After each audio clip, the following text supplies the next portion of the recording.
প্রথম পেলাম। এবং ব্যাক কয়েলের অবস্থা দেখুন, প্রচণ্ড নোংরা, মানে না দেখলে, এরকম না যদি আমরা তুলে রাখতাম আপনারাও হয়তো বিশ্বাস করতে পারতেন না। প্রথমে আমরা এটাকে হাই পারফরমেন্স ফোম স্প্রে করে নেব সমস্ত জায়গায়, কুলিং কয়েল থেকে এভরিথিং, ইভেন ব্যাক কয়েল থেকে শুরু করে কোনো একটা জায়গা আমরা বাদ দেব না। তারপরে 360 ওয়াটার জেট গানের মাধ্যমে আমরা বারংবার ওয়াশ করব যতক্ষণ না কুলিং কয়েল একেবারে নতুনের মতো পরিষ্কার হচ্ছে।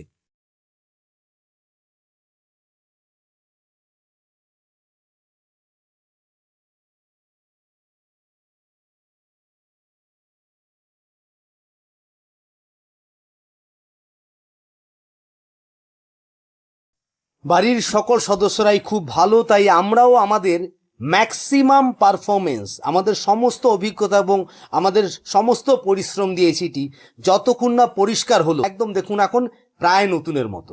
চলুন এবার আউটডোরটা দেখি।